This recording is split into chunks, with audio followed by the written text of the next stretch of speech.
Namaste and welcome. It's Rishi here from meditatewithrishi.com, and today we're going to speak about the 3 spiritual benefits of meditation. Now, meditation today is known as a practice that will help you beat stress, alleviate stress and anxiety. But this is not why it was created. It does that superbly well, but really, thousands of years ago, the reason why this practice was, taught by the ancient yogis, the ancient sages, to their disciples was as a way of realizing our true nature, what lies within, awakening the Buddha within you, if you want to call it that, okay?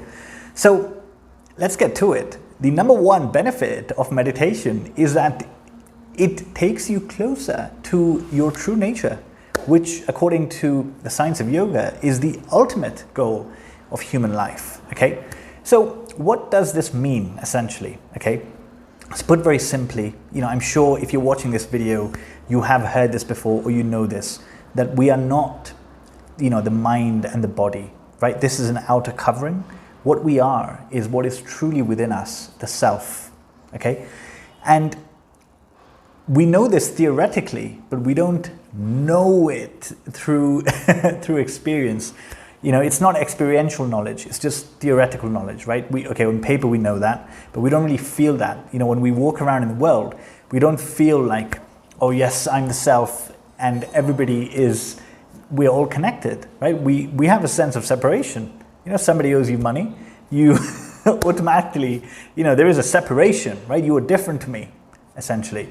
So what meditation does is slowly but surely, step by step, it helps us pierce the outer coverings and takes us to what is actually inside. And these coverings, to give you a brief example, are the body, right? The outermost covering, the mind. Then you have, the intellect, the memory, the ego. And then when you really go within is the self. And the difference between the self and the outer covering is that the outer covering is perishable, like a fruit. A fruit is good today, a week later it can die. But what is within the seed? The seed that has the power to actually give life, okay? So this is the difference. The self is imperishable. This is our true essence, our true nature, and meditation, the entire practice, is simply designed to take us back to this. Okay, so that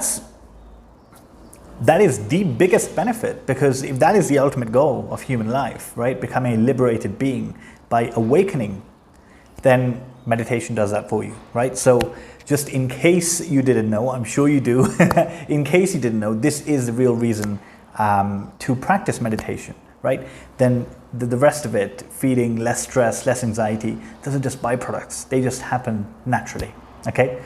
Now, the other thing to note is that this self that we speak about, it is not an individual self, right? According to, Vedic philosophy, all is self.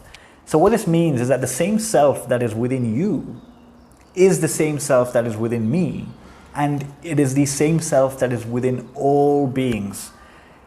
So the innermost part, the core of everything in this universe and beyond, is made up of the same stuff, the same magic stuff, and that is what the self is, right? And we are all essentially a part of that. And when we are all connected, just like all the cells in our human body are all connected.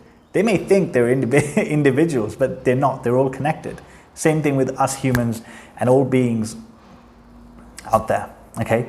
So the more we realize this, the more, there is a feeling of interconnectedness. Then kindness, compassion come naturally, because everybody, everything, every animal is just an extension of you.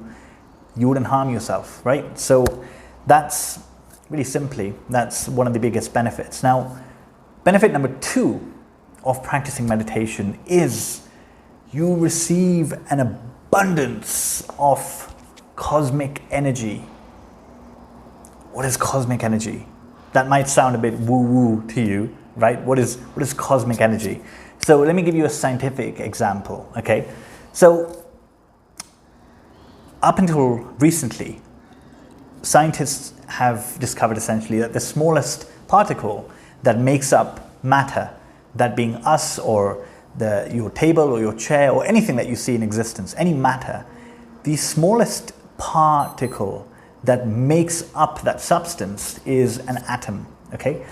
But what's in an atom? Is anything smaller than an atom? And what was said is that the atom, 99% of it is empty. It's just emptiness, vastness, okay?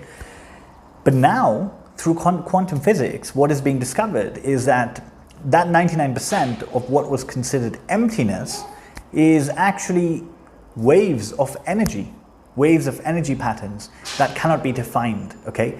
So this energy, which that makes up an atom essentially, is cosmic energy, okay? And because it makes up an atom, it makes up everything in existence. You, me, everything we can see and touch, and that which we cannot. So this cosmic energy is also referred to as, divine energy, Shakti, Chi, whatever you want to call it, okay? Give it any name, but the reality is that this is the core substance, the magic stuff that is the core of everything, that has created everything, okay? So why is this important? Because this is the energy within everything at its core. It is very vital for your functioning as a human being, your mental, physical functions, the way you operate, the energy you have, how healthy you are, how creative you are, how clever you are. Everything is determined by how much of this energy you have in your body, okay? Now, the way it goes is that this energy, we are naturally open to receiving it from the universe when we are in a state of absolute stillness, okay? So by that logic, you only receive this energy when you are in deep sleep, not even when you're dreaming, because when you're dreaming, the mind is working, right? So you need to be completely still, body and mind completely still. So this only happens in deep sleep, essentially, okay? Now, from the quality of your life or the quality of others' lives, I think it's fair to say that we may not be getting enough of this, because if we were, we would not be waking up tired or have stress, anxiety, all these things, right? So any kind of illness or lack of energy is a sign of not enough cosmic energy, vital energy present in our system, okay? So if we're not getting enough through sleep, deep sleep, when we're completely still, how else can we become completely still? Obviously, meditation, right? So meditation is the only way, besides deep sleep, right, which you have no control over, to become completely still, body and mind, and receive this energy, right? So if that's hard to understand, think of it like this. Let's say you want somebody to pour you a cup of tea, and you're just there shaking the cup. When you're shaking the cup, I'm not going to shake this too much, there is tea inside. When you're shaking the cup too much, they can't pour it in because it's not steady. But when it's steady, when you just hold the cup out like this, somebody can easily pour the tea in. So in the same way, the universe is always trying to pour you that cup of cosmic energy, but because the mind is always all over the place, too much chatter, too much noise, too much thinking, we can't receive it, right? So absolute stillness, even just sit down, focus on your breath, and don't do anything else. Don't do anything. Don't try to think. Don't try to do anything. Just become completely still, and you will receive more of this cosmic energy, okay? Now, you don't need to take my word for it or anybody's word for it. Simply try it out. Try this, do it for half an hour a day, 1 hour a day, and in a couple of weeks, see how your life has changed. Do you have more energy? Are you more creative? Are you able to concentrate more? Are you able to do more work, be more productive than you were before, and still feel more peaceful within? This will all happen, I'm not trying to sell you anything. There's nothing to buy here. This is just telling you become completely still, and the real energy that you require will come to you naturally. That is just a law of the universe, okay? All right, so we've covered point number 1, which is you get closer to your nature, true nature. Point number 2, you get an influx, abundance of this cosmic energy. Do we even need point number 3? Because this is enough reason to meditate. But point number 3 is that you will naturally feel love, compassion toward all living beings, okay? How is this a benefit to you?